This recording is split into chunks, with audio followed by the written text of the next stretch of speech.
turns 1 and 2.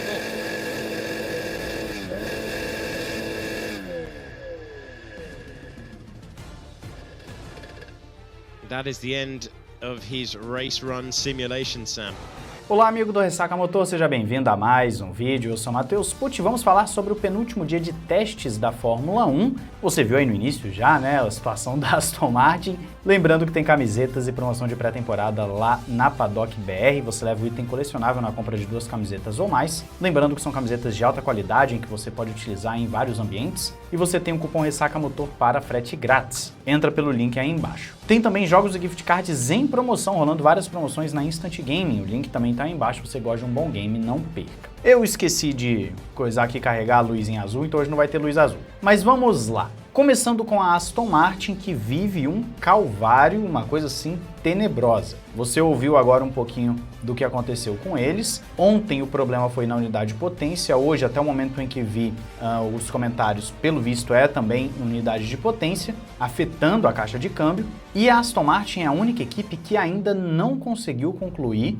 uma simulação de corrida. Além de que até ontem, pelo menos, era a única equipe também que ainda não havia utilizado o modo de reta e o modo de ultrapassagem. Hoje se utilizou nas poucas voltas ali que foram dadas, eu particularmente não vi, mas até ontem a certeza que não tinha sido. Hoje eu não assisti às 8 horas, né, de treino, mas provavelmente não conseguiram. É uma situação péssima, até porque, ao contrário do que aconteceu ali em 2014, em que todo mundo estava tendo problema, você tem as rivais nesse ano andando. Todo mundo está conseguindo andar, fazer suas simulações e tudo mais. Por mais que tenha problema aqui ou ali, elas conseguem ir para a pista e fazer as voltas e testar as coisas. A Aston Martin não. A Aston Martin é problema atrás de problema. E a projeção inicial é que vai levar aí umas 6, 7 corridas até arrumarem alguns problemas. O detalhe é se a Aston Martin vai conseguir terminar corridas. Eu acho que esse é o ponto-chave do momento. Se a Aston Martin consegue terminar, se ela consegue concluir as corridas inicialmente. Se existia toda uma expectativa no projeto, no dinheiro que foi colocado nas contratações, etc., o primeiro ano, pelo visto, não vai ser legal. É uma questão de ver como vai ser o restante, mas Honda e Aston Martin numa situação muito, muito complicada, mais um dia para esquecer ali para os verdinhos.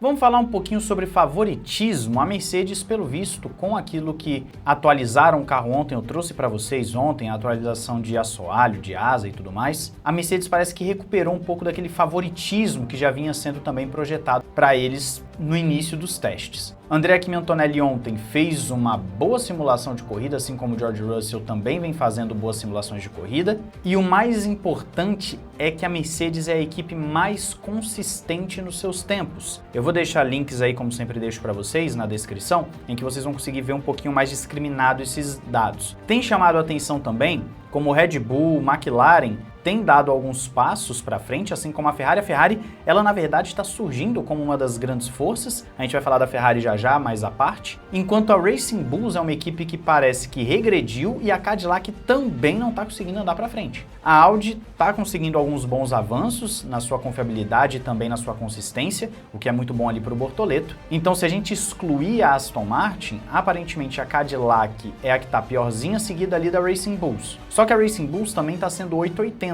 Quando ela consegue encaixar ali um stint, encaixar uma volta, parece que o carro até funciona bem, não a ponto de brigar lá na frente, entre os primeiros, mas de conseguir fazer uma graça ali no meio de pelotão. A Alpine até parece ser a equipe que está liderando o meio de pelotão de momento. Então o cenário é, você ainda teria as 4 grandes como as principais, com a Mercedes tendo uma certa vantagem seguida de Ferrari, Red Bull e McLaren. E aí no meio de pelotão a Alpine viria liderando, com aquele bolo de sempre do meio de pelotão, e aí lá no fundão a Aston Martin, porque a Aston Martin é uma incógnita, se consegue até mesmo terminar a corrida. É o cenário de momento que nós temos após Barcelona, primeira semana do Bahrein e agora já passado mais da metade da segunda semana do Bahrein. Tá começando a ficar um pouquinho mais visível o grid, por mais que as equipes ainda vão atualizar seus carros para a Austrália e aí essa ordem de forças pode mudar um pouquinho.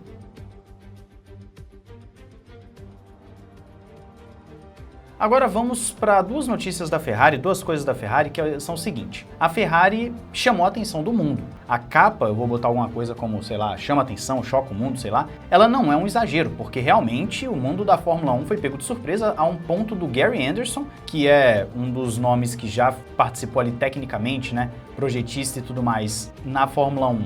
O Gary Anderson fala, eu achei que já tinha visto de tudo na vida, mas a Ferrari veio e me surpreendeu. O que acontece? A Ferrari colocou uma asa traseira em que deve estar passando um comparativo para vocês, que a Fórmula 1 até colocou no Twitter, em que ela move de 180 a 225 graus. Eu tô falando 180 a 225 porque esse grau tá variando de análise para análise, tá? O grau exato que essa asa tá fazendo essa movimentação. Ela é muito incomum e é a única do grid todo a fazer isso. A solução da Alpine até o momento era a mais diferente, uma solução bem curiosa, que o flap de cima ele desce, né? Mas a Ferrari inovou completamente. E quais os efeitos disso? Aparentemente, é uma solução que traz sim um benefício na reta, tirando esse arrasto, proporcionando uma maior velocidade de reta, e na hora da frenagem, quando ela vai fechar, cria um efeito paraquedas, auxiliando muito nessa frenagem e nessa estabilidade. Porém, ela não é tão equilibrada. O maior equilíbrio, em tese, a gente tem que falar aqui que é em tese, vem da Alpine, de acordo com a matéria. E você vai reparar também que para a asa da Ferrari fazer esse movimento de abertura e de fechamento, ela também leva um tempo a mais do que as outras soluções. Então esse pode vir a ser um contra dessa solução, mas a princípio é uma solução muito inteligente, ainda mais numa Fórmula 1 em que a frenagem vai ser cada vez mais importante, seja para recuperar a bateria e também para o estilo de pilotagem, já que o Hamilton é um piloto que gosta de frear lá dentro da curva. E como a saída de curva está muito lenta, devido à questão da bateria, já que você não despeja a bateria de uma vez, para o Hamilton acaba sendo muito bom mesmo. Bem interessante essa solução da Ferrari, vamos ver se na prática, nas corridas vai dar certo, se os pilotos vão conseguir extrair o máximo dessa asa, mas chamou a atenção. E é bom ver inovação, eu acho que o fã no geral ele gosta, né, de ver inovações, de ver coisas diferentes na Fórmula 1.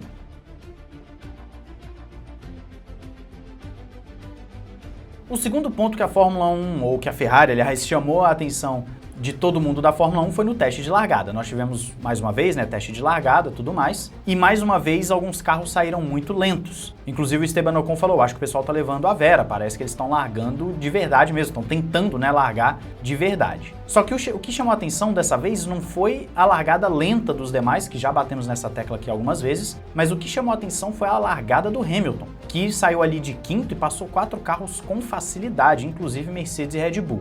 E a Haas, que tem motor Ferrari também, conseguiu uma boa largada, mas aí depois já entrou no modo ali de recuperação, então ele não deu continuidade àquele bom momento na largada. O que isso significa pra gente aqui na prática, até pelas análises que estão sendo feitas? Parece que esse turbo da Ferrari sendo menor, ele consegue gerar esse impulso da bateria de uma forma mais rápida, do turbo, melhor dizendo, mais rápido ali, na largada, confirmando a conversa de que a Ferrari, ao ter tido seu alerta negado no ano passado, ela trabalhou em cima do turbo para poder ter uma largada melhor. E aí não tem como não vir à cabeça, por exemplo, aquela Renault dos anos 2000, que a largada era excepcional. Eu tinha até um vídeo sobre ela aqui no canal, mas aí acabou indo para os vídeos deletados, né, quando o canal sofreu aquele ataque. Um sistema de largada que pode dar uma vantagem gigantesca para a Ferrari. A gente tem que ver se na Austrália ainda vai estar tendo esse efeito todo, mas se a Ferrari continuar com esse sistema de largada tão absurdo, com essa capacidade do turbo, pode ser uma vantagem crucial. Se largar de quinto e ir para primeiro logo de cara, é uma vantagem absurda e pode ser um fator crítico para a temporada sim, ainda mais com um carro que